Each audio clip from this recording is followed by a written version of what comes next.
सुप्रभात, नमस्कार। आप सभी का स्वागत है लेक्चर 4 में जिस कोर्स का नाम है advance topics in wireless communication. मैं हूं professor Vivek Ashok Bohra, triple IT Delhi से।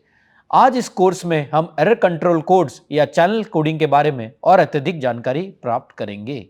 जैसे हमने लास्ट कुछ लेक्चर्स में वायरलेस चैनल के बारे में पढ़ा, वायरलेस स्टैंडर्ड्स के बारे में पढ़ा, चैनल कैपेसिटी के बारे में पढ़ा, जैसे वैसे ही एरर कंट्रोल कोड्स या forward error correction coding is a very very important topic as far as wireless is concern. मतलब वायरलेस कम्युनिकेशन के संदर्भ में एरर करेक्शन कोड्स और एरर कंट्रोल कोड्स एक बहुत ही महत्वपूर्ण टॉपिक है।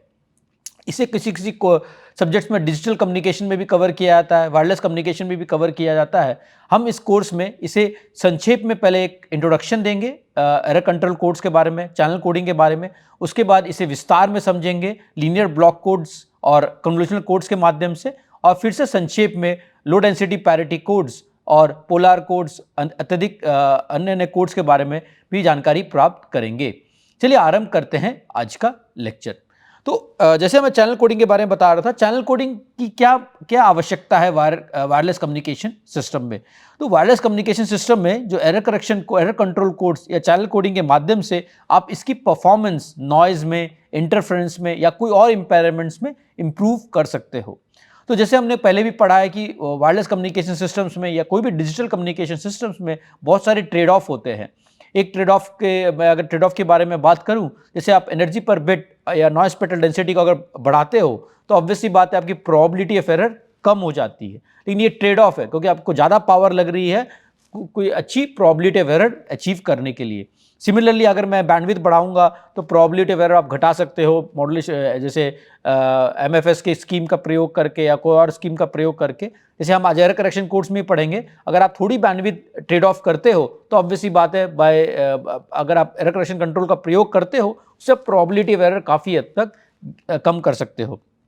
सिमिलरली आप एनर्जी पर बिट, पावर स्पेक्ट्रल डेंसिटी यानी EB/NO को बैंडविड्थ से भी ट्रेड ऑफ कर सकते हो। तो ये बहुत सारे ट्रेड ऑफ ओमनी प्रेजेंट होते हैं वायरलेस कम्युनिकेशन सिस्टम में। तो इसको हम आज एक सॉर्ट ऑफ ट्रेड ऑफ की तरह स्टडी करेंगे, जहां हम थोड़ी बहुत रिडंडेंट बिट्स या पैरिटी बिट्स या चेक बिट्स ऐड करके आप परफॉर्मेंस में काफ़ी वृद्धि ला सकते हो, एक वायरलेस कम्युनिकेशन सिस्टम्स के परफॉर्मेंस में काफ़ी वृद्धि ला सकते हो।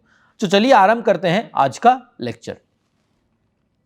तो एरर कंट्रोल कोड्स या चैनल कोडिंग किस जगह पर आता है ये हमने पहले भी एक बार पढ़ चुका है। इंट्रोडक्शन जब हमने दिया तो ओवरव्यू वायरलेस कम्युनिकेशन सिस्टम्स का, तो हमने देखा था कि एरर कंट्रोल कोड एक चैनल इनकोडर जो ब्लॉक है वो एक ब्लॉक आता है सोर्स इनकोडर के पास, और सिमिलरली एक उसका अपोजिट ब्लॉक चैनल डिकोडर का रिसीवर पे आता है। तो ट्रांसमीटर में चैनल इनकोडिंग करते हैं हम और रिसीवर में चैनल डिकोडिंग करते हैं। ये बहुत ही महत्वपूर्ण ब्लॉक है। बेसिकली इस ब्लॉक की मदद से आप जो चैनल में जो एरर्स आ रहे हैं नॉइस की वजह से या फेडिंग की वजह से, इसे आप काफ़ी हद तक एलिविएट कर सकते हो, कम कर सकते हो। तो ये एक बहुत ही महत्वपूर्ण ब्लॉक है एक वायरलेस कम्युनिकेशन सिस्टम के अंदर। और जैसे मैंने बताया कि बहुत पहले linear block codes, convolutional codes का प्रयोग होता था, उसके बाद आया टर्बो कोड्स, और उसके बाद उसके बीच में बहुत सारे read Solomon codes, BCH codes भी आए हैं। उसके बाद अभी हाल फिलहाल में जैसे मैंने बताया था पहले लेक्चर में, तो 5G में लो डेंसिटी पैरिटी कोड्स या गैलेंगर कोड्स का प्रयोग होता है इसके लिए, बेसिकली डेटा के लिए, और पोलर कोड्स का प्रयोग होता है बेसिकली कंट्रोल चैनल के लिए, और कंट्रोल बिट्स का के लिए पोलर कोड्स का। तो दो डिफरेंट कोड्स का प्रयोग होता है 5G सिस्टम्स में। तो ऐसे वाईफाई सिस्टम्स के भी, अगर वाईफाई सिस्टम्स में भी टर्बो कोड्स, कन्वेंशनल कोड्स का ही प्रयोग होता है। तो बहुत सारे सिस्टम्स है जहां पर एरर कंट्रोल कोड्स या चैनल इनकोडिंग और डिकोडिंग का प्रयोग होता है, ताकि आपकी परफॉर्मेंस, एक वायरलेस कम्युनिकेशन सिस्टम्स की परफॉर्मेंस में आप काफ़ी वृद्धि ला सकते हो। तो जैसे मैं बताया कि जैसे अगर मैं संक्षेप में एक वायरलेस कम्युनिकेशन सिस्टम्स का मैंने अगर ब्लॉक डायग्राम प्रस्तुत करूं तो इस तरह से दिखता है। डिजिटल सोर्स है, सोर्स इनकोडिंग हमने पहले भी पढ़ चुका है। चैनल इनकोडिंग जो ब्लॉक्स है हम इस लेक्चर में पढ़ेंगे। उसके बाद मॉड्यूलेटर होता है जो बेसिकली बिट्स को सिंबल में कन्वर्ट करता है। फिर आपका चैनल आता है। चैनल एक AWGN प्लस एक फीडिंग चैनल के माध्यम से हम रिप्रेजेंट कर सकते हैं, जिसके बारे में हमने विस्तार में पिछले कुछ लेक्चर्स में पढ़ा था। उसके बाद आपका डीमॉड्यूलेटर आता है, फिर चैनल डिकोडर आता है। जो चैनल इनकोडिंग आपने ट्रांसमीटर में किया है उसे चैनल डिकोडर रिसीवर पे डिकोड करता है। बेसिकली जो चैनल सिंबल्स आप जनरेट कर रहे हैं उसे वापस मैसेज बिट्स या इन्फॉर्मेशन बिट्स में कन्वर्ट करता है। तो इसके बारे में विस्तार में हम इस लेक्चर में पढ़ेंगे। उसके बाद आता है चैनल डिकोडर। तो चैनल इनकोडिंग आपने ट्रांसमीटर में किया है, उसे आप डिकोड करते हैं। उसके बाद एक यूज़र के पास, जैसे आपके माइक, अगर आपका स्पीकर हो गया या टीवी स्क्रीन हो गया या मोबाइल स्क्रीन हो गया, तो उस तरह से माध्यम से आप इसे पढ़ सकते हैं। तो चलिए अब देखते हैं ये चैनल इनकोडर डिकोडर किस तरह के ब्लॉक्स होते हैं और इसका उपयोग किस तरह से होता है। तो उसे विस्तार में पढ़ने के पहले मैं थोड़ा सिंपल एक जानकारी देना चाहूँगा टर्मिनल क्लासिफिकेशन में। जैसे एक सिंप्लेक्स सिस्टम की बात करूँ, यूनिडायरेक्शनल सिंप्लेक्स, टर्मिनल ए से टर्मिनल बी में आप ट्रांसमिशन कर रहे हैं, तो इसे सिंप्लेक्स सिस्टम कहा जाता है। आपने इसके बारे में पढ़ा होगा। जैसे एक टीवी हो गया, टीवी एक सिंप्लेक्स सिस्टम है क्योंकि ब्रॉडकास्ट करता है टीवी, आप बस सुनते हो, आप उसमें टू वे कम्युनिकेशन नहीं होता। एक रेडियो हो गया, एफएम हो गया, तो जैसे ये एक सिंप्लेक्स कम्युनिकेशन का एक जरिया है जहाँ वन वे कम्युनिकेशन ही पॉसिबल है, टीवी से आप पे या तो फिर बेसिकली रेडियो से आप, बिकॉज टू वे कम्युनिकेशन इसमें पॉसिबल नहीं है। एक और कम्युनिकेशन होता है half duplex, terminal A terminal B, अगर दो टर्मिनल है तो हाफ डुप्लेक्स। जैसे आप वॉकी टॉकी का एग्जांपल ले, जो काफ़ी मिलिट्री में काफ़ी इसका उपयोग होता है, आपने मूवीज़ में भी देखा होगा। इसमें एक लाइन बोलने के बाद ओवर टर्म्स का यूज़ होता है ताकि सामने वाले को पता लगे कि जो पहले वाला जो ट्रांसमिट कर रहा है उसकी जानकारी खत्म हो गई है, वो वापस से वार्तालाप स्टार्ट कर सके। तो half duplex is sort of communication जहाँ पर एक साथ दोनों कम्युनिकेशन पॉसिबल नहीं होता, एक समय पे एक ही आदमी बात कर सकता है। तो walkie talkie is a very good example एक हाफ डुप्लेक्स कम्युनिकेशन का। जैसे मैंने बताया transmission in other direction but not simultaneously. तो इसका एग्जाम्पल जैसे मैंने दिया, एक टीवी हो गया, रेडियो हो गया, इसका एग्जाम्पल हो गया वॉकी टॉकी। तो ये कुछ एग्जाम्पल्स है, इसके अलावा अन्य अन्य एग्जाम्पल्स भी हैं, बट ये सिंपलर एग्जाम्पल्स हैं जो हम हाल फिलहाल में देखते रहते हैं। इसके अलावा एक फुल डुप्लेक्स कम्युनिकेशन की अगर बात करूं तो दोनों कम्युनिकेशन सेम टाइम में एक साथ हो सकती है। तो इसका एक सिंपल एग्जाम्पल अगर आप देखोगे, मोबाइल फोन्स, ये बाय डायरेक्शनल कम्युनिकेशन पॉसिबल करता है फुल डुप्लेक्स। तो ये बाय डायरेक्शनल कम्युनिकेशन या टू वे से कम्युनिकेशन भी बोलते हैं इसे, टू वे कम्युनिकेशन के माध्यम से भी जाना जाता है, टू वे कम्युनिकेशन। तो फुल डुप्लेक्स पे काफ़ी रिसर्च भी हुआ है, फुल डुप्लेक्स सिस्टम्स में भी काफ़ी वृद्धि आई है। मोबाइल फ़ोन एक सिंपल एग्जांपल है, उसमें मोबाइल फ़ोन्स के अंदर भी आप फ्रीक्वेंसी डिवीजन मल्टीप्लेक्सिंग एक्सेस के जैसे हमने पढ़ा था एक टीडीडी, बहुत पहले पढ़ा था टीडीडी और एफडीडी, जो fundamentals of wireless communication course में मैंने काफ़ी हद तक कवर किया है। टाइम डिवीजन डुप्लेक्सिंग सिस्टम्स होते हैं, फ्रीक्वेंसी डिवीजन डुप्लेक्सिंग सिस्टम्स होते हैं। टाइम डिवीजन डुप्लेक्सिंग में आप टाइम के द्वारा ट्रांसमीटर और रिसीवर की जो जानकारी है उसे सेग्रीगेट करते हो, और फ्रीक्वेंसी डिवीजन डुप्लेक्सिंग में आप जो टू वे कम्युनिकेशन को फ्रीक्वेंसी डोमेन के माध्यम से आप सेग्रीगेट करते हो। तो ये बहुत सारे अन्य टाइप के सिस्टम हैं जो आप हाल फिलहाल में काफ़ी देखते रहते हो। तो जैसे चैनल कोडिंग की अगर मैं डिटेल में बात करूं तो ऑटोमेटिक, जैसे अब सिंपलर एक ऑटोमेटिक रिपीट रिक्वेस्ट, एक जैसे stop and wait half duplex system में बहुत पहले इसका प्रयोग किया जाता था। जैसे आप कुछ रिसीवर पे कोई एरर आया तो किस तरह से कम्युनिकेट करता है ट्रांसमीटर पे, फिर ट्रांसमीटर किस तरह से उस पर एक्शन लेता है। तो एक बहुत ही सिंपल, बहुत पहले फॉरवर्ड डायरेक्ट करेक्शन के इन्वेंशन के पहले सॉर्ट ऑफ ये सिस्टम्स का प्रयोग किया जाता था। इसमें भी तो अभी भी थोड़ा बहुत मॉडिफिकेशन के साथ ये सिस्टम अभी भी प्रयोग किया जाता है, बट ये पहले बहुत प्रोमिनेंट सिस्टम्स था। जैसे एक अगर हाफ डुप्लेक्स सिस्टम्स की बात करो, stop and wait automatic repeat and request, तो ये जैसे होता है कि अगर ट्रांसमीटर ने पहला पैकेट भेजा, रिसीवर ने पहला पैकेट रिसीव किया, जब रिसीवर एक्नॉलेजमेंट भेजता है तभी ट्रांसमीटर सेकंड पैकेट भेजता है। तो ये sort of half duplex system है। बेसिकली एक समय पे सिर्फ ट्रांसमीटर या ट्रांसमिट कर रहा है या रिसीवर एक्नॉलेजमेंट भेज रहा है, दोनों एक साथ नहीं हो रहे हैं। तो जैसे ट्रांसमीटर ने पहला पैकेट भेजा, जब तक वो रिसीवर से उसको एक्नॉलेजमेंट नहीं आएगा तब तक वो सेकंड पैकेज भेजता नहीं है। ये सॉर्ट ऑफ इनएफिशिएंट सिस्टम था क्योंकि ट्रांसमीटर को पूरा वेट करना पड़ता था सेकंड पैकेट भेजने की वजह से। इसकी वजह से आपके डेटा रेट में काफ़ी कमी आ जाती थी। तो ये सॉर्ट ऑफ इनएफिशिएंट सिस्टम था। उसके बाद एक मॉडिफाइड सिस्टम आया continuous ARK with pull back. ये फुल डुप्लेक्स सिस्टम था। इसमें जैसे ट्रांसमीटर 1 पैकेट भेजता है, 1 2 3, फिर लगातार ट्रांसमीटर पैकेट भेजता रहता है और रिसीवर लगातार एक्नॉलेजमेंट भेजता रहता है। जैसे देखेंगे आप इसमें, जैसे पहला पैकेट मिला, उसे पहले पैकेट का एक्नॉलेजमेंट भेजा, सेकंड पैकेट का एक्नॉलेजमेंट भेजा, थर्ड पैकेट का एक्नॉलेजमेंट भेजा। जैसे उसे कोई पैकेट एरर पे मिला, जैसे फोर्थ पैकेट यहाँ पर एरर में मिला है वो, तो उसने फोर्थ पैकेट के लिए नेगेटिव एक्नॉलेजमेंट भेजा, जैसे यहाँ लिखा हुआ है नैक, जैसे नेगेटिव एक्नॉलेजमेंट कहते हैं। इसका मतलब ये है कि रिसीवर को फोर्थ पैकेट एरर में मिला है। तो उसमें क्या होता है, फिर ट्रांसमीटर क्या करता है, फिर वापस से ये फोर्थ पैकेट से स्टार्ट करता है। तो जो पहले पैकेट से 1 2 3 वो सही है, फोर्थ पैकेट से वापस से वो स्टार्ट करेगा। आप देखिएगा fourth, fifth, six, seventh, eight ऐसे करके वापस से स्टार्ट करता है। फिर से अगर उसे मिला, उसे पता चला कि सेवंथ पैकेट भी एरर में आया, तो वापस से उस 7 से वापस से स्टार्ट करेगा। तो ये भी सॉर्ट ऑफ इनएफिशिएंट सिस्टम्स आप देख रहे हो। उसने ऑलरेडी पैकेट जब भेज चुका है 5 6 7, उसे वापस से वो पैकेट्स वापस से भेजने पड़ते हैं, क्योंकि उससे एक्नॉलेजमेंट, नेगेटिव एक्नॉलेजमेंट फोर्थ में मिल गया, उसे वापस से वो सब पैकेट्स भेजने पड़ते हैं। तो ये pull back sort of system है। ये हाफ डुप्लेक्स सिस्टम से एफिशिएंट है, क्योंकि कंटिन्यूअस ट्रांसमिट करता रहता है, बट ये सॉर्ट ऑफ इनएफिशिएंट है, क्योंकि इसे वापस से वहीं से स्टार्ट करना पड़ता है जहां से इसे नेगेटिव एक्नॉलेजमेंट मिली है। तो ये भी सॉर्ट ऑफ इनएफिशिएंट सिस्टम है। और तो एक सिस्टम है continuous automatic repeat and request with selective repeat. ये बहुत ही सॉर्ट ऑफ एफिशिएंट सिस्टम है। ये भी एक फुल डुप्लेक्स सिस्टम है। इसमें और जो पुल बैक सिस्टम में मेजर डिफरेंस ये है कि ट्रांसमीटर सिर्फ वही पैकेट वापस से भेजता है जो उससे एरर पे मिला है। जैसे मैं एग्जांपल दूं, जैसे फिर से अगर समझिए फोर्थ पैकेट में एरर मिला रिसीवर को, उसने नेगेटिव एक्नॉलेजमेंट भेजा, तो ट्रांसमीटर सिर्फ फोर्थ पैकेट वापस से भेजेगा। वो वहां से स्टार्ट नहीं करेगा अगेन, वो वहां से फोर्थ, फिफ्थ, सिक्स, सेवंथ वापस से स्टार्ट नहीं करेगा। सिर्फ फोर्थ पैकेट जो उसे नेगेटिव एक्नॉलेजमेंट इसमें मिला है वही वापस से भेजेगा। फिर वो वापस से कंटिन्यूअस 9 10 11 12 पैकेट्स वापस भेजता रहेगा, नए पैकेट्स वापस से भेजता रहेगा। ये वापस से फोर्थ से स्टार्ट नहीं करेगा, सिर्फ जो पैकेट उसे एरर में मिला है सिर्फ वही उसे ट्रांसमिट करेगा। तो इसमें काफी हद तक आपको ये दिख रहा होगा। सिमिलरली जैसे 11 पैकेट उसे एरर पे मिला, तो 11 पैकेट ही सिर्फ वापस से भेजेगा, फिर वापस से वो 16 17 नए पैकेट्स वापस से भेजना स्टार्ट कर देगा। तो ये कुछ automatic repeat and request methodology है, जिसके माध्यम से आप ये जो एरर्स है उसे रिसीवर पे आप चेक कर सकते हो, और उसकी वजह से आप ट्रांसमीटर को बोल सकते हो कि वापस से ये पैकेट भेज दे। तो इसमें एक आप चीज नोटिस करोगे, इसमें रिसीवर में कोई एरर करेक्शन की कैपेबिलिटी नहीं बताई गई है।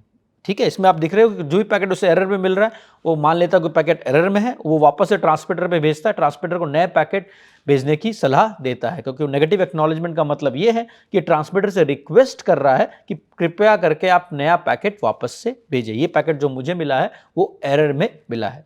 वो सिर्फ एरर डिटेक्ट कर सकता है, वो एरर करेक्ट नहीं कर सकता। जो हम चैनल कोडिंग के बारे में आज पढ़ेंगे और आगे के कुछ पार्ट्स में पढ़ेंगे, उसमें देखेंगे हम जब रिसीवर पे आप एरर डिटेक्ट के अलावा एरर करेक्शन की कैपेबिलिटी भी आ सकती है, तो उसे बार बार ये नेगेटिव एक्नॉलेजमेंट भेजने की आवश्यकता नहीं पड़ेगी। जैसे उसने डिटेक्ट किया कुछ पैकेट एरर में है, वो उसे करेक्ट करने की कैपेबिलिटी भी रखता है, इसलिए हम इसे एरर करेक्शन कोड्स के नाम से भी जानते हैं, और फॉरवर्ड एरर करेक्शन के कोड्स के नाम से भी इसे हम जानते हैं। चलिए पढ़ते हैं इसके बारे में। तो why forward error correction is needed, forward error correction की आवश्यकता क्या है? तो फॉर एरर करेक्शन, जैसे मैंने बताया, ये एरर करेक्ट कर सकता है। अभी तो हमने जो देखा ऑटोमेटिक रिपीट एंड रिक्वेस्ट में, जैसे उससे पता चला कि उसने डिटेक्ट किया कि पैकेट एरर में है, वो ट्रांसमीटर से रिक्वेस्ट करता है कि आप प्लीज वापस से वो पैकेट भेजें, क्योंकि मैंने जो पैकेट रिसीव किया वो एरर में है, वो एरर करेक्ट नहीं कर सकता, वो सिर्फ एरर डिटेक्ट कर सकता है। तो फॉरवर्ड एरर करेक्शन का एक मेजर एडवांटेज ये है कि वो एरर डिटेक्ट करके करेक्ट भी कर सकता है रिसीवर। ये तब इसकी आवश्यकता जब समझिए आप सिंपलेस्ट कम्युनिकेशन की बात करें, तो उसमें अगर रिवर्स चैनल एप्लीकेबल नहीं है, तो बेसिकली अगर एफईसी का प्रयोग करें तो बिना रिवर्स चैनल की बेसिकली आप जो आवश्यकता है उसे काफ़ी कम कर सकते हैं। अगर आपकी ARQ में काफ़ी पैकेट्स एरर में आ रहे हैं, तो बेसिकली आपकी जो डिले हो जाएगी और लेटेंसी हो जाएगी नेटवर्क की, वो काफ़ी इंक्रीज हो जाएगी, कि उसे बार बार नैग भेजना पड़ेगा और ट्रांसमीटर से रिक्वेस्ट करना पड़ेगा कि आप कृपया करके वापस से जो एरर पैकेट्स में मिली हैं वो वापस से भेजें। ये आप, क्योंकि आप ARQ में आप सिर्फ ये अज्यूम कर रहे हैं कि रिसीवर के पास सिर्फ डिटेक्शन की कैपेबिलिटी है, करेक्शन की कैपेबिलिटी नहीं है। तो फॉरवर्ड करेक्शन के द्वारा आप बेसिकली रिसीवर में ही वो एरर को डिटेक्ट करके करेक्ट कर सकते हैं। तो जैसे मैंने बताया कि थ्रूपुट सिस्टम में भी रिड्यूस हो जाएगा, क्योंकि बार बार आप नैक भेज रहे हो, तो ऑब्वियसली बात है ट्रांसमीटर को वापस से वही पैकेट वापस से बार बार भेजनी पड़ती है। उसकी वजह से आपको जो टोटल थ्रूपुट है सिस्टम की, वो काफ़ी कम हो जाती है। एफईसी के कुछ डिसएडवांटेजेस भी हैं, ऑब्वियसली बात है कि को जब आप कुछ नया चीज़ प्रयोग कर रहे हो ट्रांसमीटर रिसीवर पे तो उससे कुछ ड्रॉबैक्स भी होंगे। पहला ड्रॉबैक ये है कि रिसीवर की कम्प्लेक्सिटी बढ़ जाएगी, क्योंकि अब उसको एरर डिटेक्शन के अलावा एरर करेक्शन की भी कैपेबिलिटी चाहिए। तो ऑब्वियस सी बात है ये कॉस्ट इंक्रीज करेगा। और थोड़ा बहुत ये इसमें अडेप्टिवनेस नहीं है, लेकिन अडेप्टिवनेस आजकल हाल फिलहाल में हम देखेंगे, आगे जाके अलग एक लेक्चर में पढ़ेंगे अडेप्टिव मॉड्यूलेशन एंड कोडिंग के लेक्चर में, जहां आप एरर करेक्शन कोड्स को भी अडेप्टिव बना सकते हैं। तो चलिए फॉरवर्ड एरर करेक्शन के बारे में और अत्यधिक जानकारी प्राप्त करते हैं। तो विदाउट कोडिंग, कोडिंग एक सॉर्ट ऑफ सिंपल ग्राफ है, हम ग्राफ को वापस से रिविजिट करेंगे आगे जाके। एक सिंपल कोड का ग्राफ है। अगर आप देखोगे तो विदाउट कोडिंग आपकी जो कर्व है वो रेड लाइन है, ये विदाउट कोडिंग की कर्व है। और ये 7,4 की जो कोडिंग है वो हैमिंग कोड है 7,4। ये 23,12 भी एक गोले कोड है। तो basically different type of linear block codes के द्वारा मैंने कंपेयर किया है। इसके बारे में हम विस्तार में आगे जाके भी पढ़ेंगे। तो बेसिकली आप डिफरेंस देख सकते हो यहाँ पर। जैसे हमने पहले भी देखा कि इसको स्टडी करने का बहुत सिंपल तरीका ये है कि आप तीनों ग्राफ से एक ये कर लो, एक सीधी लाइन खींच लो ईबी बैन ऑफ।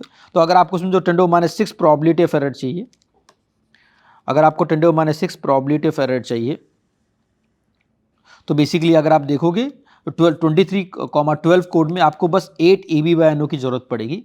अगर मैंने 7,4 कोड की बात की तो उसमें आपको 10 dB EB/NO की जरूरत पड़ेगी। और विदाउट कोडिंग अगर आपने कोई भी एरर करेक्शन कंट्रोल कोड या चैनल कोडिंग का प्रयोग नहीं किया तो आपको अराउंड 11 dB EB/NO की जरूरत पड़ेगी। तो आप देखोगे आप एरर करेक्शन कोड्स के माध्यम से जो ट्रांसिट पावर है या EB/NO जो SNR जो रिक्वायर्ड होता है रिसीवर पे, उसे कम कर सकते हो सेम प्रोबेबिलिटी ऑफ एरर पाने के लिए। तो कोडिंग की मदद से आप बेसिकली पावर शेविंग काफ़ी हद तक कर सकते हो।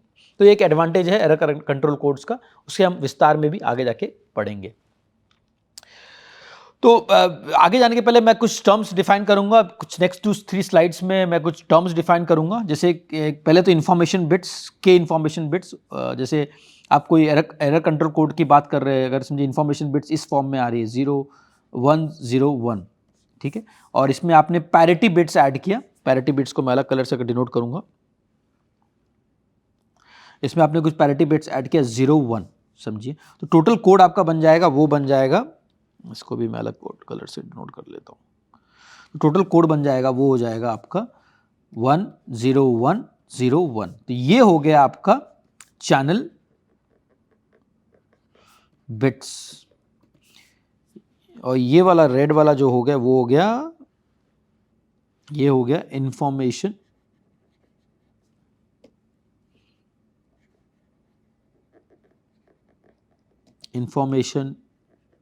बिट्स। और ये हो गया पैरिटी बिट्स। अब ये पैरिटी बिट्स को कोई लोग चेक बिट्स भी बोलते हैं, रिडंडेंट बिट्स भी बोलते हैं। तो टर्मिनोलॉजी डिफरेंट वेरी करती है ऑथर्स से ऑथर्स पे। इन्फॉर्मेशन बिट्स को कोई लोग मैसेज बिट्स भी बोलते हैं। और ये चैनल बिट्स जो है ये बेसिकली कोई लोग चैनल सिंबल्स भी बोलते हैं, कोडेड बिट्स भी बोलते हैं। तो डिफरेंट टर्मिनोलॉजी है। और जो ये समझिए सिंपल कोड की अगर मैं बात करूँ, जिसमें यहाँ पर ये है 3 इंफॉर्मेशन बिट्स है, 2 पैरिटी बिट्स है और 5 चैनल बिट्स है। तो अगर मैं इसमें redundant bits total number redundant bits इसमें जो n-k, ये n बोलूँगा मैं इसको, और इसको n-k और इसको k, ठीक है। तो k जो है वो इंफॉर्मेशन बिट्स है, n-k जो है वो रिडंडेंट पैरिटी बिट्स या रिडंडेंट बिट्स है या चेक बिट्स है, और जो चैनल बिट्स है वो n है। तो टोटल कोड लेंथ इसमें हम बोलेंगे n है, मैसेज लेंथ 3 है और पैरिटी बिट की लेंथ n-k है। तो इस तरह से हम इसको डिफाइन कर सकते हैं। सिमिलरली कोड रेट हम डिफाइन कर सकते हैं k/n के माध्यम से। इस केस में अगर देखूंगा तो 3/5 है। रिडंडेंसी हम डिफाइन कर सकते हैं n-k/k। रिडंडेंसी इस केस में अगर आप देखोगे तो n 5 है, k 3 है, तो 2/3।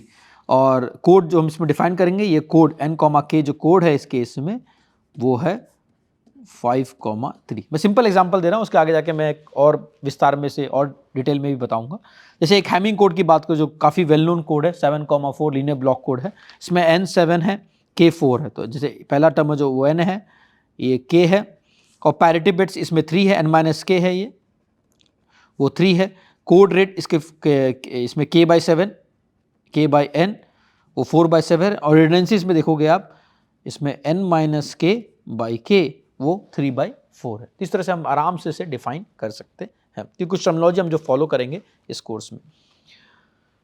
सो कॉम्प्रोमाइज़ क्या है? तो जब सब लोग there is no free lunch, तो इसमें कुछ ना कुछ तो कॉम्प्रोमाइज़ होगा ही बेसिकली। जैसे आप रिडंडेंसी आप ऐड कर रहे हो, आपको रिडंडेंट बिट्स ऐड कर रहे हो, जो उसकी जो बेसिकली इन्फॉर्मेशन नहीं है, आप एक्स्ट्रा बिट्स उसमें ऐड कर रहे हो, पैरिटी बिट्स ऐड कर रहे हो, तो बेसिकली इससे क्या होगा, आपकी इफेक्टिव रेट ऑफ ट्रांसमिशन बढ़ जाएगी। अगर आप रियल टाइम सिस्टम की बात करें जहां आप डेटा रेट में कॉम्प्रोमाइज़ नहीं लाना चाहते हो, तो ऑब्वियसली बात है जैसे जैसे आप रिडंडेंट बिट्स ऐड करोगे, रिडंडेंट पैरिटी बिट्स ऐड करोगे, तो आपकी जो ट्रांसमिशन रेट है ऑब्वियसली बढ़ जाएगी। जैसे आपकी ट्रांसमिशन रेट बढ़ेगी, वो आपकी बैंडविड्थ की रिक्वायरमेंट भी बढ़ जाएगी। ये काफ़ी सिंपल एक्सप्रेशन है, आपको आपने पहले भी पढ़ा होगा। अगर मैं नाइक्विस्ट सैम्पलिंग रेट की बात करूँ, या अगर आपको सैम्पलिंग थ्योरम की बात करो, तो बेसिकली जैसे आप डेटा रेट बढ़ाओगे, तो बेसिकली आपको नंबर ऑफ आपके बैंडविड्थ की रिक्वायरमेंट भी बढ़ जाएगी। तो मैं अगर simple basically Nyquist ISI criteria की फॉलो करूँ, तो जैसे आपका रेट बढ़ेगा, आपकी बैंडविड्थ रिक्वायरमेंट भी बढ़ जाएगी। समझिए आपका 1 गीगाबिट्स पर सेकंड के आपका रेट है, अगर मैं सिंपल BPS सिस्टम की बात करूँ without any roll off filter, तो आपको 1 गीगाहर्ट्ज की बैंडविड्थ की आवश्यकता पड़ती है। तो जैसे आपका रेट बढ़ता है, ऑब्वियसली बात है आपकी बैंडविड्थ की रिक्वायरमेंट भी बढ़ जाएगी। तो इसकी वजह से अगर आपने कोडिंग का प्रयोग किया है, कोडिंग में जैसे मैंने एग्जाम्पल लेता हूँ, कोड रेट हाफ है, जिसमें n की वैल्यू 2 है और k की वैल्यू 1 है, तो इसमें रिडंडेंट बिट्स 1 हो जाएंगे और रिडंडेंसी हो जाएगी 1। रिडंडेंसी का जैसे हमने डिफाइन किया था n माइनस के बाई के, तो n माइनस के भी इसमें 1 है और k भी इसमें 1 है, तो ये 1 हो जाएगी। अब रेट ऑफ ट्रांसमिशन आपकी डबल हो जाएगी। जो ओरिजिनल रेट ऑफ ट्रांसमिशन कुछ r थी, समझिए, तो वो ट्वाइस ऑफ r हो जाएगी, क्योंकि आपने एक रिडंडेंट बिट भी ऐड कर दिया इसमें, तो ऑब्वियसली बात है इसकी रेट ऑफ ट्रांसमिशन बढ़ जाएगी, और इसलिए बैंडविड्थ की रिक्वायरमेंट भी आपकी twice of the original bandwidth हो जाएगी। ये बहुत ही महत्वपूर्ण सेंटेंस है। जैसे मैंने बताया, कोई there is no free lunch, कुछ ना कुछ ट्रेड ऑफ होता है। तो जैसे आप रिडंडेंट बिट ऐड करोगे, पैरिटी बिट ऐड करोगे इन्फॉर्मेशन पे, तो ऑब्वियसली बात है आपकी इफेक्टिव रेट ऑफ ट्रांसमिशन बढ़ जाएगी। जैसे आपकी इफेक्टिव रेट ऑफ ट्रांसमिशन बढ़ जाएगी, आपकी बैंडविड्थ रिक्वायरमेंट भी बढ़ जाएगी। तो वो आपको यहाँ पर नजर आता है। अगर मैं कोई और कोड की बात करूँ, जैसे कोड 3/4 की बात करूँ, कोड 3/4 में 4 कोडेड बिट्स है और 3 इंफॉर्मेशन बिट्स है, तो बेसिकली कोड रेट है 3/4। इसका भी काफ़ी प्रयोग होता है, वाईफाई वगैरह में भी काफ़ी प्रयोग होता है इसका। तो रिडंडेंसी इसमें 1/3। रिडंडेंसी हमने कैसे निकाला, n माइनस के बाई के, इसको इसकी मदद से हमने रिडंडेंसी निकाला। तो इसकी वैल्यू आ जाएगी n माइनस के 1 है और इसकी वैल्यू 3, और तो रेट ऑफ ट्रांसमिशन आपकी 1.33 हो गई, क्योंकि आपने एक रिडंडेंट बिट डाला है 3 बिट के इसमें, तो आपकी रेट ऑफ ट्रांसमिशन 1.33 होगी, और बैंडविड्थ रिक्वायरमेंट कॉरस्पॉन्डिंगली आपकी 1.33 W हो जाएगी, यानी 4/3 W। तो ऑब्वियसली बात है आपकी बैंडविड्थ रिक्वायरमेंट भी बढ़ गई है। तो बेसिकली वही ट्रेड ऑफ है इस सिस्टम में। और जो W जैसे मैंने बताया, इसमें ओरिजिनल बैंडविड्थ इतनी समझो W थी, तो जैसे अगर हाफ कोड रेट का प्रयोग किया, तो उसमें जब कोड रेट के बाद जो बैंडविड्थ की रिक्वायरमेंट हो जाएगी, ट्वाइस ऑफ W हो जाएगी। सिमिलरली अगर सेकंड केस में देखेंगे, अगर आपके ओरिजिनल बैंडविड्थ W थी, 3/4 कोड का अगर आपने प्रयोग किया, तो आपकी जो बैंडविड्थ रिक्वायरमेंट है 4/3 W हो जाएगी। तो बेसिकली ये ट्रेड ऑफ है। तो जैसे आपने रिडंडेंट बिट ऐड किया, आपकी बैंडविड्थ की रिक्वायरमेंट ऑटोमेटिकली बढ़ जाएगी। ये ट्रेड ऑफ है error correction, error control codes में। तो जैसे मैंने बताया टर्मिनोलॉजी, डेटा बिट्स, हम डेटा बिट्स को इन्फॉर्मेशन बिट्स भी बोलेंगे, अनकोडेड बिट्स भी बोल सकते हैं। तो जैसे हमने पहले एग्जांपल में पढ़ा था, जैसे इन्फॉर्मेशन बिट्स के माध्यम से 101 हमने एक कोड देखा था, उस पर हमने 01 एक कोड पैरिटी ऐड किया, तो टोटल बन गया 10101। तो हमने पहले भी देखा था ये वाला एग्जाम्पल। तो जो पहला जो इन्फॉर्मेशन बिट्स है, डेटा बिट्स, उसे हम coded encoded bits, data bits के माध्यम से भी समझ सकते हैं। Channel bits, channel symbols, code bits या कोड सिंबल्स, ये कोडेड सिंबल्स है, जिससे हम n कह रहे थे।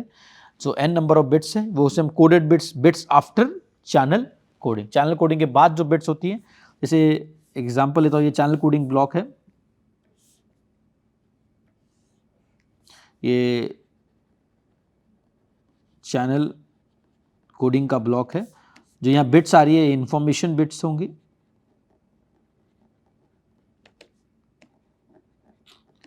जो आउटपुट होगा वो कोडेड बिट्स होंगे, या चैनल बिट्स, कोडेड बिट्स, जैसे मैंने यहाँ डिफाइन किया है, कोडेड बिट्स ये चैनल सिंबल्स भी बोल सकते हैं इसको, जैसे कोडेड बिट्स, चैनल सिंबल्स, बहुत सारे टर्म्स जाना आता है ये। और ये चैनल कोडिंग में बेसिकली आप क्या करते हो, इसको मैं अगर यहाँ ढंग से लिखता हूँ,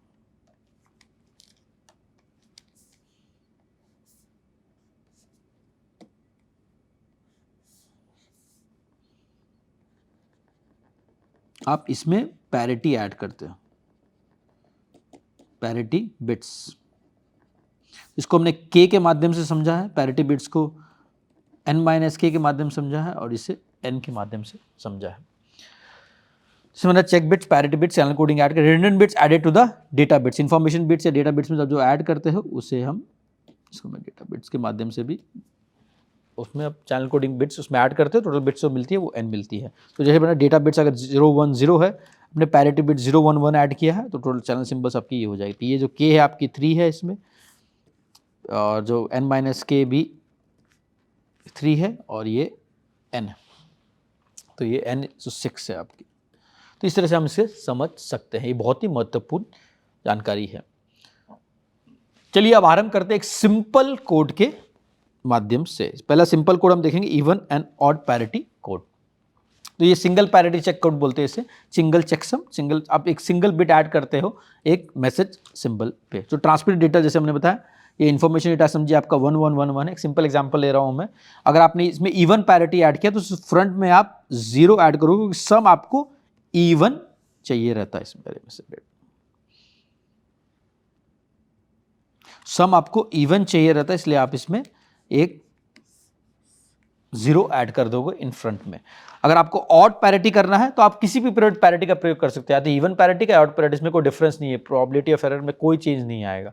ये सिर्फ आपकी जानकारी है, या तो आप इवन पैरिटी ऐड कर लो या तो आप ऑड पैरिटी ऐड कर लो, बस इसमें सम में डिफरेंस होगा। आप चाहते हो सम ऑड रहे तो आप यहाँ पर एक 1 ऐड कर लो, ताकि आपको जो टोटल सम रहेगा इस मैसेज का, कोडेड का मैसेज का, इसका आपका टोटल सम जो रहेगा वो ऑड रहेगा। तो अगर आपने यहाँ पर जैसे 0 ऐड किया, टोटल सम इसका 0 आ जाएगा, तो इस सॉर्ट ऑफ इसको इवन में कंसिडर किया जाएगा।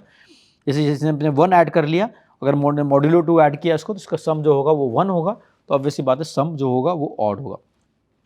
अगर समझिए मैंने इवन पैरिटी का प्रयोग किया, अगर मैंने ये ट्रांसमिटेड डेटा भेजा, मैंने मैसेज बिट्स था, जैसे मैंने पहला एग्जांपल दिया, अगर मैसेज बिट आपका 1 1 1 1 है, आपने एरर करेक्शन कंट्रोल कोड का प्रयोग किया, चैनल कोडिंग का प्रयोग किया,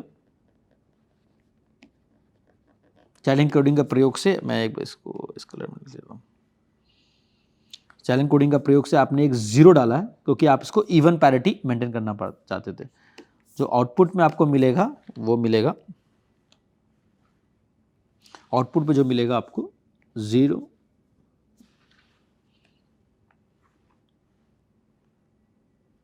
आउटपुट पे जो मिलेगा आपको 0 1 1 1 1, ये आप ट्रांसमिट करते हो। और रिसीवर में समझिए आपको ये डेटा मिला, रिसीव्ड सीक्वेंस में आपको ये डेटा मिला, रिसीव सीक्वेंस में आपको ये डेटा मिला है 0 1 0 1 1। तो आप देखोगे थर्ड बिट जो है, ये बिट जो है वो एरर में है, वो एरर में है। तो आप रिसीवर क्या करेगा, इसका सम लेगा, सम इज ऑड। आप सम लोगे तो इसका सम आएगा 3 यानी 1, अगर मॉड्यूलो ऐड किए तो हैंस सीक्वेंस इज रॉन्ग, तो रिसीवर को पता लगेगा ये सीक्वेंस गलत है। तो रिसीवर आराम से एरर डिटेक्ट कर पाएगा। सिंगल बिट फ्लिप हुआ या 3 बिट फ्लिप हुआ तो सम ऑड हो जाएगा, और रिसीवर को आराम से पता लगेगा कि जो आपने ट्रांसमिट किया है वो गलत है, तो इसे रीट्रांसमिट करना पड़ेगा। तो ये रिसीवर में आराम से डिटेक्ट कर सकता है कि ट्रांसमिटेड जो मैसेज बिट्स है वो करेक्ट है कि इनकरेक्ट है। तो ये बहुत ही सिंपल तरीका है सिंगल बिट पैटर्न या 3 बिट पैटर्न्स के एरर्स को डिटेक्ट करने के लिए। ये सिर्फ डिटेक्शन के लिए काम आता है, एरर करेक्शन में काम नहीं आता है। सिर्फ डिटेक्शन के लिए आप रिसीवर पे आराम से डिटेक्ट कर सकता है। सिंगल अगर एरर फ्लिप हुआ या 3 मैसेज बिट्स फ्लिप हुए तो आराम से रिसीवर पे ये डिटेक्ट कर सकता है। तो कोड रेट क्या होगा इसका बहुत सिंपल निकाल सकते हैं, k/k+1, क्योंकि आ रहा है k बिट्स पे आप एक सिंगल बिट ऐड करते हो, उसकी n की वैल्यू सिंपल है k+1, क्योंकि आप एक सिंगल बिट फ्रंट में ऐड कर रहे हो, डिपेंडिंग कि आप इवन पैरिटी का प्रयोग कर रहे हैं ऑड पैरिटी का प्रयोग कर रहे हैं। ठीक है, प्रॉब्लम्स भी हैं, ऑब्वियसली बात है, बहुत सिंपल कोड है। आप एक सिंगल बिट ऐड कर रहे हो फ्रंट में, तो ऑब्वियसली बात है ये बहुत ही सिंपल, ये सिर्फ एरर डिटेक्ट कर सकता है, ये एरर करेक्शन नहीं कर सकता। तो नो एरर करेक्शन, तो ये एरर करेक्शन नहीं कर सकता, सिर्फ एरर डिटेक्ट कर सकता है। और ये डिटेक्शन में भी सिर्फ ऑड एरर पैटर्न डिटेक्ट कर सकता है, जैसे मैंने बताया सिंगल बिट और 3 बिट, जैसे हमने पिछले एग्जाम्पल में देखा था। अगर समझिए 2 बिट फ्लिप हो गई, जैसे इसमें हमने देखेंगे 2 बिट फ्लिप हो गए, अगर 2 बिट फ्लिप हो गए तो 2 बिट्स एरर में आ गई, तो ऑब्वियसली बात इसको सम दिखेगा, इवन है, ये अज्यूम कर लेगा जो ट्रांसमिटेड मैसेज सीक्वेंस है वो करेक्ट है। हालांकि ये इनकरेक्ट है क्योंकि 2 बिट फ्लिप हो गई है, तो ऑब्वियसली बात है कि मैसेज जो आप रिसीव किए वो एरर में है, लेकिन सिंस 2 बिट फ्लिप हो गई है, इसका सम जो कैलकुलेट करेगा रिसीवर वो इवन रहेगा, और सिंस हमने इवन पैरिटी का प्रयोग किया है, रिसीवर को लगेगा आपने जो भेजा वो सही है, इवन दो ये इनकरेक्ट था, although it is wrong. This is the case of undetected error. ये एक सिंपल केस है अनडिटेक्टेड एरर का, ठीक है। तो आप भले ट्रांसमीटर को सिग्नल भेजा था, रिसीवर पे एरर पे आ रहा है क्योंकि, लेकिन 2 बिट फ्लिप हो गई है, तो रिसीवर को लगेगा यार सम तो इवन है, ट्रांसमीटर जो भेजा ये डेटा भेजा था, हालांकि वो इनकरेक्ट है। तो ये केस है अनडिटेक्टेड एरर का। तो हम इसको आराम से निकाल सकते हैं, probability of j errors in a block of n symbols if all the bits are equally likely. अगर हर बिट जब ट्रांसमिट करे वो इक्वली लाइकली है, जो भी इन्फॉर्मेशन तो जनरली वो इक्वली लाइकली होता है, हम एज्यूम करते हैं कि वो इक्वली लाइकली इन्फॉर्मेशन है, 1 और 0 का जो पैटर्न है ट्रांसमीटर में वो इक्वली लाइकली है। तो हम इसका निकाल सकते हैं कि एक n ब्लॉक सिंबल से आपने n ब्लॉक डेटा भेजा, जैसे पिछली बार में हमने 5 भेजा था, उसमें अगर जे एरर्स होने की प्रोबेबिलिटी क्या है, उसे हम आराम से इस फॉर्मूले के मदद से निकाल सकते हैं। प्रोबेबिलिटी कि आपके n ब्लॉक सिंबल्स में जे एरर्स हैं, इसे बाइनोमियल डिस्ट्रीब्यूशन के माध्यम से हम आराम से निकाल सकते हैं। और जो ये स्मॉल रो है वो प्रोबेबिलिटी ऑफ चैनल सिंबल है, एक चैनल बिट जो हमने देखा उसकी प्रोबेबिलिटी ऑफ एरर ये है, उसके माध्यम से हम इसका प्रयोग करके आराम से ये निकाल सकते हैं कि जो मैसेज में आपके जो n ब्लॉक के मैसेज हैं उसमें क्या प्रोबेबिलिटी है कि आपके एक एरर है या 2 एरर है या 3 एरर है या n एरर, जिसे आराम से हम निकाल सकते हैं। इसको एग्जाम्पल के द्वारा हम और अच्छी तरह समझने का प्रयत्न करेंगे। और सिंपली हम एक चीज और कर सकते हैं, probability of undetected error for a block of n bits. हमने पिछली बार देखा कि प्रोबेबिलिटी ऑफ जे एरर्स, कि आप एक इसमें जे एरर्स कितने, पहला एरर, दूसरा एरर, तीसरा एरर, कितने एरर्स हो सकते हैं एक सिंबल n ब्लॉक सिंबल्स में, उसको इस माध्यम से निकाल सकते हैं। सिमिलरली हम प्रोबेबिलिटी ऑफ अनडिटेक्टेड एरर हुआ है, ट्रांसमीटर जो भेजा रिसीवर पे वो एरर में आया है बट रिसीवर उसे डिटेक्ट नहीं कर पा रहा है, उसकी प्रोबेबिलिटी क्या है, हम उसे इस इक्वेशन के माध्यम से निकाल सकते हैं। Probability of undetected error in a block of n bits. तो हम इसे अगर n जो इवन है तो उसे हम n/2 के से रिप्लेस कर देंगे, अगर n ऑड है तो n-1/2 के माध्यम से उसे रिप्लेस कर देंगे। जैसे पिछले एग्जाम्पल में देखा n की वैल्यू जो थी 5 थी, तो हम उसे बेसिकली 4/2 के माध्यम से उसे रिप्लेस कर देंगे। तो ये 2 इक्वेशंस बहुत ही महत्वपूर्ण इक्वेशन है। पहला हमें बताता है कि एक n ब्लॉक सिंबल्स में जे एरर्स होने की प्रोबेबिलिटी क्या है, और सेकंड इक्वेशन जो 4.3 हमें वो बताता है कि अगर अनडिटेक्टेड एरर्स की प्रोबेबिलिटी क्या है। एरर्स हुआ है बट रिसीवर उसे डिटेक्ट नहीं कर पा रहा है। चलिए एक बहुत ही सिंपल एग्जांपल जो समझने का प्रयत्न करते हैं। तो कॉन्फ़िगर अ 4,3 even parity error detection code. तो 4,3 यानी n की वैल्यू इसमें 4 है और k की वैल्यू 3 है, क्योंकि इवन पैरिटी है तो ऑब्वियसली बात है जो पैरिटी बिट है वो सिंगल होगा, इसमें n-k 1 है, ठीक है। एंड लेफ्ट मोस्ट कोड, जैसे हमने देखा लेफ्ट में आप इवन पैरिटी का प्रयोग कर रहे हैं तो उसको left most, which error pattern can the code detect, which error pattern can the code detect, obviously बात है क्योंकि n की वैल्यू 4 है, अगर सिंगल एरर पैटर्न है तो आराम से डिटेक्ट कर सकता है क्योंकि उसका इवन फिर ऑड हो जाएगा रिसीवर पे, और अगर 3 बिट्स एरर में हो तो वो भी डिटेक्ट कर पाता क्योंकि फिर से सम ऑड हो जाएगा। तो इट कैन डिटेक्ट सिंपली, बहुत सिंपल हम तरीके से निकल सकते हैं, सिंगल एरर पैटर्न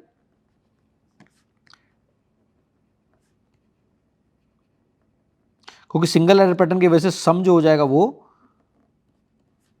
ऑड हो जाएगा, और ट्रिपल एरर पैटर्न रिसीवर पे सम ये ऑड हो जाएगा, इसको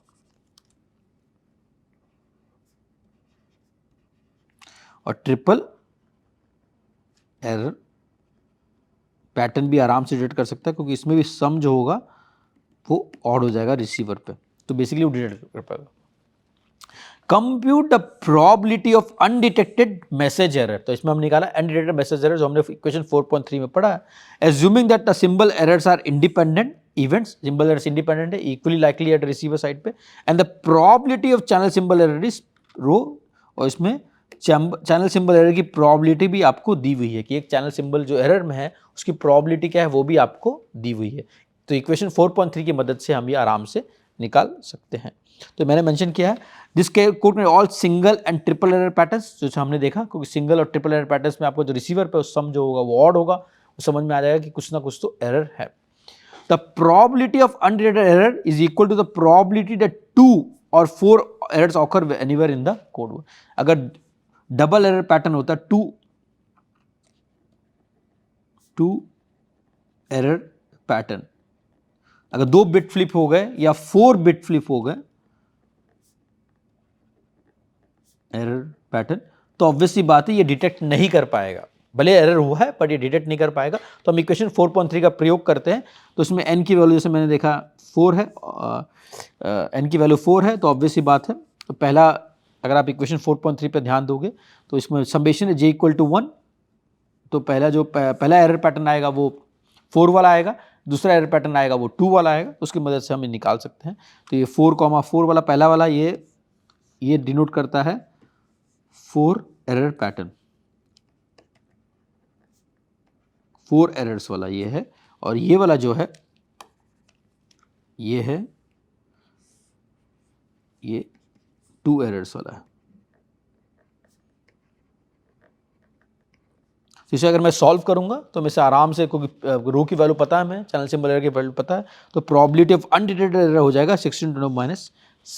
तो ये प्रोबेबिलिटी ऑफ अनडिटेक्टेड एरर की वैल्यू जो आ जाएगी वो आ जाएगी 6 × 10⁻⁶। तो ये बहुत सिंपल तरीके से हम देख सकते हैं कि एक इवन पैरिटी कोड 4,3 में आप कितना अनडिटेक्टेड एरर्स होने की संभावना है, वो उसकी प्रोबेबिलिटी है 6 × 10⁻⁶, अगर चैनल सिंबल एरर आपका 10⁻³ है। तो ये सिंपली आपको बता देता है। तो ये सिंपल मैंने बताया कि अब ये जो दिखा रहे हो, अगर मैसेज आपको 001 है तो पैरिटी लेफ्ट में ऐड करते हो तो कोड वर्ड इस तरह से आपकी कोड वर्ड ऐड होते हैं। और ये सब देखोगे सबके सम इवन है। तो आप ये भेजते हो ट्रांसमीटर में, और रिसीवर पे अगर कुछ बिट फ्लिप होता है, सिंगल बिट फ्लिप होता है या 3 बिट फ्लिप होता है, वो डिटेक्ट कर पाता है। लेकिन अगर 2 बिट फ्लिप या 4 बिट फ्लिप होते हैं वो डिटेक्ट नहीं कर पाता है। और उसकी मदद से हमने देखा कि अगर वो केस सारा अनडिटेक्टेड होगा वो, तो उसका हम प्रोबेबिलिटी ऑफ एरर इस माध्यम से निकाल सकते हैं। अब एक और नया कोड के बारे में पढ़ते हैं, रेक्टेंगुलर कोड्स या प्रोडक्ट कोड्स। तो एक बहुत ही इंटरेस्टिंग कोड है। तो इसमें हम क्या करते हैं, लेफ्ट में भी पैरिटी का प्रयोग करते हैं ये, और बॉटम में भी पैरिटी का प्रयोग करते हैं। तो बेसिकली इसको हॉरिजॉन्टल पैरिटी चेक बोलते हैं और वर्टिकल पैरिटी चेक भी करते हैं इसमें। तो हॉरिजॉन्टल पैरिटी चेक किस तरह करते हैं, समझे, आपको कोड वर्ड 333 है और अब मैं इवन पैरिटी का अगर प्रयोग कर रहा हूं, तो हमने जैसे देखा इवन पैरिटी में आप सम इवन चाहते हैं तो पहले 0 ऐड करोगे। यहाँ पर ऑलरेडी 1 है तो आप एक 1 ऐड करोगे ताकि सम इसका इवन रहे। फिर 0 1 0, फिर से आप एक 1 ऐड करोगे ताकि फिर से सम 0 रहे। फिर आप करोगे पहले और वर्टिकल पैरिटी में देखोगे 0 0 0, अब 0 ऐड करोगे। फिर सेकंड इसमें जाओगे आप 0 0 1, फिर आप एक 1 ऐड करोगे यहाँ पर ताकि सम वर्टिकल साइड में भी इवन रहे। फिर थर्ड वाला देखते हैं 0 1 0 1, तो आप यहाँ पर एक 1 ऐड करोगे ताकि सम फिर से इवन रहे। तब ये बन जाएगा आपका। तो फिर आप इसको देखोगे 1 1 0, फिर आप लेफ्ट में एक और 0 ऐड करोगे ताकि आपका हॉरिजॉन्टल में भी इवन पैरिटी मेंटेन रहे। तो आप इसको आप बेसिकली 2 डायमेंशनल फॉर्म में देख सकते हैं, एक हॉरिजॉन्टल में भी एक वर्टिकल में भी। तो हर जगह आप इंश्योर कर रहे हो कि जो सम आ रहा है वो इवन रहे।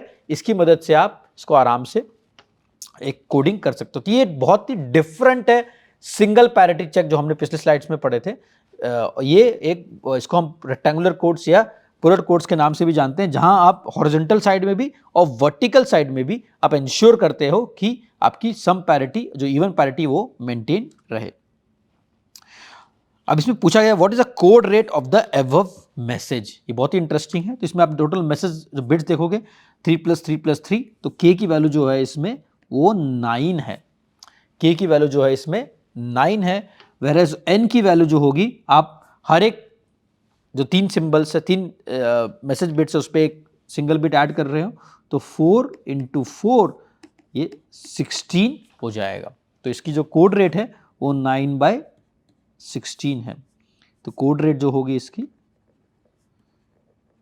वो होगी 9/16, को k की वैल्यू 9 है और n की वैल्यू 16। आप इसमें से देखो तो यहाँ जो देखोगे आप, ये तीनों का अगर मैं कॉम्बिनेशन करूँ मैसेज का तो ये 9 हो जाएगा, whereas इसका अगर मैं कॉम्बिनेशन लूँ तो ये 16 हो जाएगा। तो ऑब्वियसली बात है कोड रेट आपका 9/16 है। अगर मैं सिर्फ रिडंडेंट बिट्स की बात करूं n माइनस के की, तो इसमें ये आप देखोगे 7 है, इसमें रिडंडेंट बिट्स टोटल 7 है। सेकंड क्वेश्चन पूछा गया है, can the above code correct error. ये बहुत ही इंटरेस्टिंग है, क्या ये कोड एरर करेक्ट भी कर सकता है। अभी तक हमने जो सिंगल पैरिटी देखा सिर्फ डिटेक्ट कर सकता था, सिंगल एरर पैटर्न या ट्रिपल एरर पैटर्न से वो डिटेक्ट कर पाता था, वो करेक्ट नहीं कर पाता था।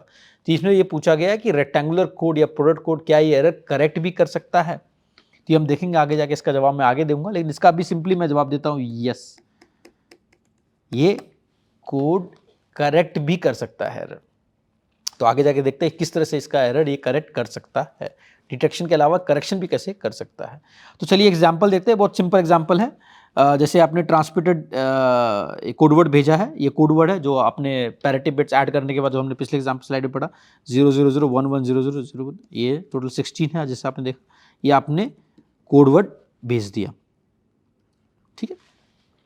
अब रिसीव कोडवर्ड आपको ये रिसीवर पे रिसीव हुआ है, ये चैनल से पास हुआ, ये वायरलेस चैनल से पास हुआ, चैनल से पार्ट वायरलेस चैनल अगर मैं एग्जांपल दूँ तो वायरलेस वायर्ड भी हो सकता है, बट मैं एग्जांपल दे रहा हूँ वायरलेस चैनल से पास, उसकी वजह से एक बिट फ्लिप हो गया। तो ये आप देखोगे, मैं इसको अलग कलर से डिनोट करूँगा वापस से, इसमें एक बिट फ्लिप हो गया, अगर आप देखोगे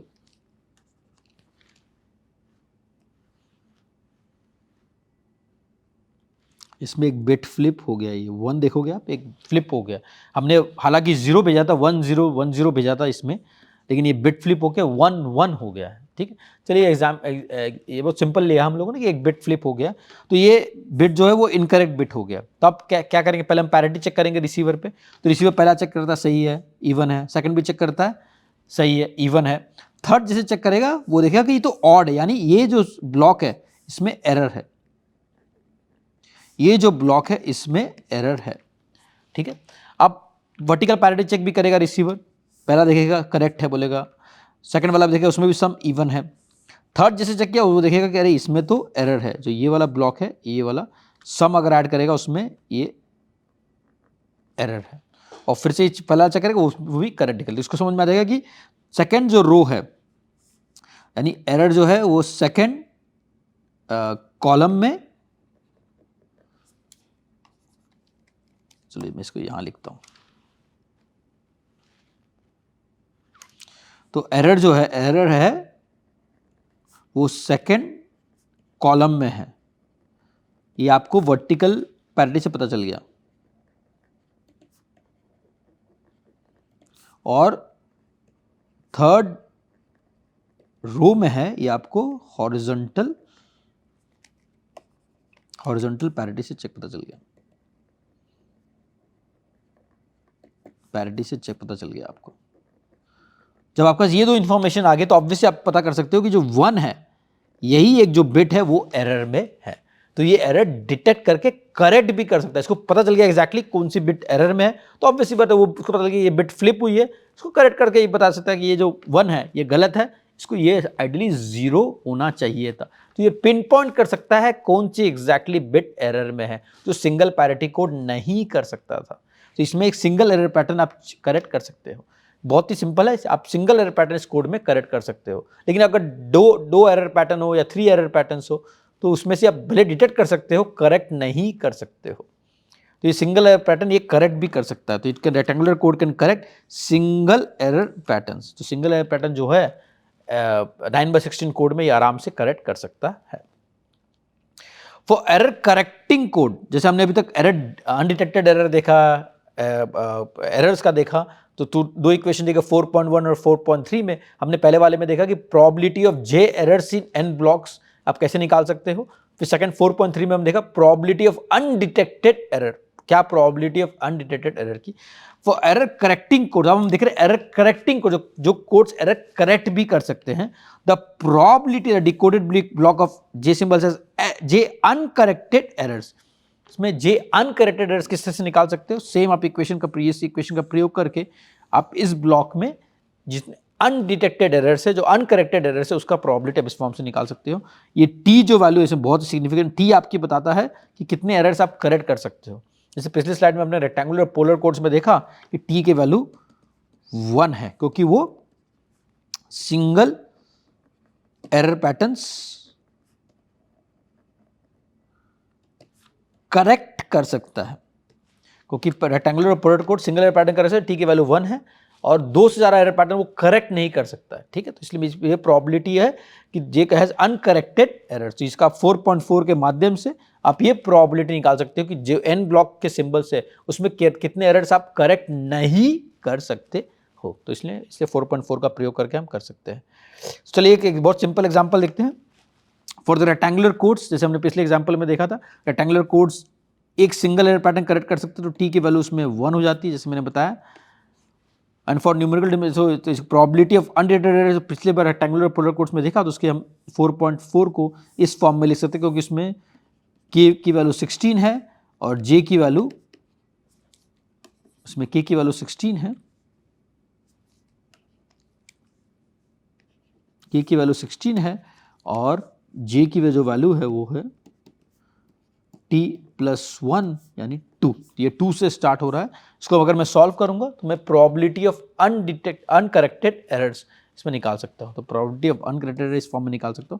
अगर जो रो है, जो चैनल सिंबल एरर की प्रोबेबिलिटी काफ़ी लो है, काफ़ी कम है, तो बेसिकली इसको 4.5 है, उसको मैं इस माध्यम से अप्रॉक्सीमेट भी कर सकता हूँ। जो 4.5 है उसको 4.6 के माध्यम से, बहुत सिंपल, क्योंकि पहला टर्म जो रहेगा बाइनोमियल एक्सप्रेशन को काफ़ी बड़ा टर्म होता है, तो बेसिकली वो हम अप्रॉक्सीमेट कर सकते हो कि जो अगर रो की वैल्यू काफ़ी स्मॉल है तो पहले टर्म से हम उसको अप्रॉक्सीमेट कर सकते हो। समेशन हटके से पहला टर्म की वैल्यू आ जाएगी 2 to 16, क्योंकि वो टर्म की वैल्यू सबसे ज़्यादा होगी as compare to other terms. जब चैनल सिंबल एरर प्रोबेबिलिटी, तो रो की वैल्यू काफ़ी कम होगी। तो मुझे 4.6 से अप्रॉक्सीमेट आराम से कर सकते हैं।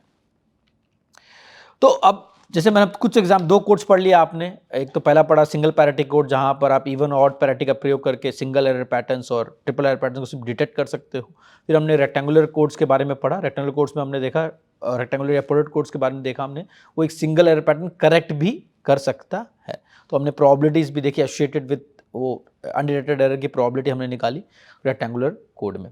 अब हम देखते हैं कि एरर करेक्शन कोड की आवश्यकता क्यों पड़ती है। 2 सिंपल एग्जांपल लेंगे हम, बहुत ही सिंपल एग्जांपल है, ये इलस्ट्रेटिव एग्जांपल है। इसके बारे में हम और बेसिकली इलस्ट्रेटिव ग्राफ की तरह डेमोन्स्ट्रेशन है। बाद में हम एग्जांपल्स भी देखेंगे, न्यूमेरिकल्स भी देखेंगे, जहां हम दिखेंगे कि एरर करेक्शन कोड्स की मदद से आप परफॉर्मेंस में कैसे वृद्धि ला सकते हो। ठीक है, तो पहला ट्रेड ऑफ देखते हैं, जैसे why do we need error correction. पहला trade off error performance versus bandwidth. तो जैसे अब मैं 2 ग्राफ प्लॉट कर रहा हूं, ये जो रेड वाला है वो है अनकोडेड वाला, और ये ब्लैक कर्व जो डॉटेड वाला है वो कोडेड लाइन है। और इसमें मैंने 2 पॉइंट्स लिखे, ए और बी। पॉइंट ए जो विदाउट एरर करेक्शन कोडिंग है, तो अगर आपको प्रोबेबिलिटी ऑफ 10⁻⁴ चाहिए तो आपको ईबी बाइनो की जो आवश्यकता पड़ेगी वो पड़ेगी 8 dB की। ठीक है, तो अगर अनकोडेड की बात करूं, जैसे देखा पॉइंट ए, जो पॉइंट ए में ईबी बाइनो 8 dB है और प्रोबेबिलिटी ऑफ एरर 10⁻⁴ है। अब आपको एक as a communication system designer ये चैलेंज दिया गया है कि आप basically with the same EB by no में आप क्या प्रोबेबिलिटी ऑफ एरर कम कर सकते हो। कि एक कम्युनिकेशन डिजाइनर को चैलेंज दिया गया है कि आपके समझ सब सेम ईबी बाइनो मेंटेन करना मुझे 8 dB, लेकिन मुझे प्रोबेबिलिटी ऑफ एरर 10⁻⁶ तक लाना है। मुझे प्रोबेबिलिटी ऑफ 10⁻⁴ से गिरा के 10⁻⁶ से रिलायबिलिटी इंप्रूव करनी है सिस्टम की। ठीक है, तो बेसिकली क्या ये मैं कर सकता हूं, तो मैं बोल सकता हूं कि हाँ मैं कर सकता हूं, अगर मैंने एरर करेक्शन कोड्स का प्रयोग किया, जो मैंने यहाँ लिखा हुआ है, जो बेसिकली ब्लैक डॉटेड लाइन है, मैं पॉइंट ए को पॉइंट बी पे मूव कर दूंगा और मैं 10⁻⁶ ले सकता हूं सेम ईबी बाय एनओ की मदद, सेम ईबी बाय कोडिंग की मदद से। तो एरर करेक्शन कोड की मदद से मैं ईबी बाय एनओ में काफ़ी वृद्धि ले आया हूँ, सॉरी प्रोबेबिलिटी ऑफ एरर में काफ़ी वृद्धि ले आया हूँ। प्रोबेबिलिटी ऑफ पहले जो 10⁻⁴ था, अब 10⁻⁶ हो गया बिना कोई पावर इंक्रीज किए। लेकिन ये ट्रेड ऑफ है, जैसे मैंने बताया, क्योंकि आप प्रोबेबिलिटी ऑफ एरर कम कर रहे हो और एरर करेक्शन कोड्स का प्रयोग कर रहे हो, तो ऑब्वियसली बात है आपकी रिडंडेंसी बढ़ जाएगी, और रिडंडेंसी बढ़ने से आपकी बैंडविड्थ रिक्वायरमेंट भी बढ़ जाएगी। तो what is the trade off? आपकी ईबी बाइनो फिक्स है, लेकिन आप प्रोबेबिलिटी ऑफ एरर कम कर रहे हो, hence bandwidth needs to be increased, क्योंकि आपने रिडंडेंसी ऐड किया है। तो ऑब्वियसली बात है error correction code, error control code की मदद से आप परफॉर्मेंस इंप्रूव कर पा रहे हो, लेकिन आपको थोड़ी बैंडविड्थ इंक्रीज करनी पड़ेगी। तो बेसिकली आप ट्रेड ऑफ क्या कर रहे हो उसमें? आप बैंडविड्थ को ट्रेड ऑफ कर रहे हो ताकि आपकी प्रोबेबिलिटी ऑफ एरर कम हो जाए। तो hence you are trading bandwidth in exchange for better probability of error performance. ये सिंपल ट्रेड ऑफ मैंने यहां पर दिखाया है। चलिए एक और ट्रेड ऑफ समझने की कोशिश करते हैं। तो अब नाउ आपकी कम्युनिकेशन सिस्टम डिजाइनर की रिक्वायरमेंट चेंज हो गई है। आप चाहते हैं मुझे सेम प्रोबेबिलिटी ऑफ एरर से मैं खुश हूं, लेकिन मुझे पावर सेव करना है। बेसिकली आपको ईबी वैल्यू डिक्रीज करना है। तो पॉइंट डी है, ये जो पॉइंट डी है ये विदाउट कोडिंग है या अनकोडेड केस, और पॉइंट सी है वो है कोडेड केस, वो एरर करेक्शन कोड के साथ या एरर कंट्रोल कोड्स के साथ है। तो आप देखोगे इसमें डी पे आपको ईबी वैल्यू का 10 है, सी में आपको ईबी वैल्यू सिर्फ 8 है। तो आपने बेसिकली क्या किया है इस केस में, जैसे ईबी वैल्यू 10 dB था प्रोबेबिलिटी -5 के लिए, अब पॉइंट सी में ईबी वैल्यू 8 dB है प्रोबेबिलिटी -5 के लिए। तो आपने ईबी वैल्यू कम कर दिया 10 dB से 8 dB पे ले आए हैं आपने ईबी बाय एनओ, यानी ईबी वैल्यू में कमी आ गई। यानी आपको same probability of error performance maintain करने के लिए आपको अब कम ईबी वैल्यू की जरूरत पड़ रही है कोडिंग की मदद से। इसमें भी सेम ट्रेड ऑफ है, क्योंकि आपने ईबी वैल्यू कम कर दिया है तो ऑब्वियसली बात है कोडिंग की मदद से आपने ये कम किया है। कोडिंग में आपको रिडंडेंट बिट्स भेजने की आवश्यकता पड़ेगी, रिडंडेंट बिट्स भेजने की वजह से आपकी बैंडविड्थ की रिक्वायरमेंट बढ़ जाएगी। तो again you are trading bandwidth in exchange for better EB by NO performance. तो आप बैंडविड्थ ट्रेड ऑफ कर रहे हो better EB by NO performance gain करने के लिए, क्योंकि आपकी ईबी बाय एनओ रिडक्शन आ गया है कोडिंग की मदद से। तो ये सिंगल ट्रेड ऑफ देखा हम लोगों ने एरर करेक्शन कोड्स के माध्यम से।